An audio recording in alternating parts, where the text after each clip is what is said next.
ବୀରମିତ୍ରପୁରରୁ 3-4 kilometre ଦୂର କପିଳାସରେ ରମେଶ ବାଘୱାରଙ୍କର ଘରେ ଅଛି ଧଳା ମୂଷା। ତାକୁ ପାଳନ କରିଛନ୍ତି ନୀଲି ଶଗୁନ ବାଘୱାର ଏବଂ ସୁପ୍ ଶଗୁନ ବାଘୱାର।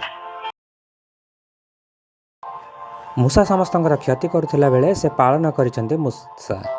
କାରଣ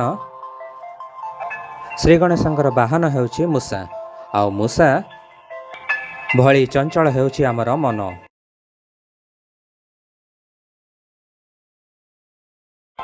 ଚାଲନ୍ତୁ ବର୍ତ୍ତମାନ ପଚାରି ବୁଝିବା ସେ କ'ଣ କହୁଛନ୍ତି ଏହି ମୂଷା ପାଳନ ଆଉ ମୂଷା ବିଷୟରେ।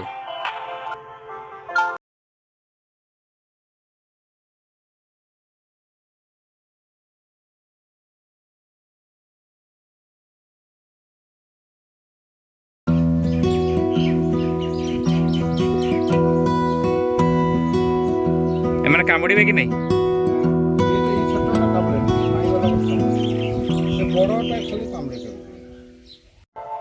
ଯେ ଚଞ୍ଚଳ ମନକୁ ନିୟନ୍ତ୍ରଣ କରିପାରିଛି ସେ ହିଁ ବିଦ୍ୟାବାନ ଗୁଣୀ ହୋଇପାରିଛି। ଏହା ବାସ୍ତୁଦୋଷ ଦୂରକାରୀ ଅଟେ। ଧଳା ମୂଷା ପାଳନ କରି ତମର କ'ଣ ଲାଭ ହେଇଛି କି? ମନ ଖୁସି ଲାଗୁଛି। କେତେ ଟଙ୍କା ନେଇ ତମେ ମୂଷା ଗୁଡ଼ାକୁ ଦବ କି ମାଗଣାରେ ଦେଇଦବ? କି ନାହିଁ?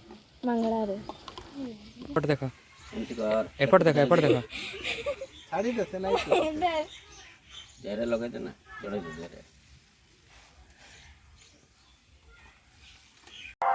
ଏହି ପିଲାମାନେ ଯେତେ ଖୁସି ଅଛନ୍ତି ଏହି ଫୁଲ ଗୁଡ଼ିକ ମଧ୍ୟ ସେତେ ଖୁସି ଥିଲା ଭଳି ଜଣାପଡ଼ୁଛି। ତେଣୁ ଚାଲନ୍ତୁ ଆମେ ସମସ୍ତେ ଖୁସି ସାଉଁଟିବା ଜୀବନରେ।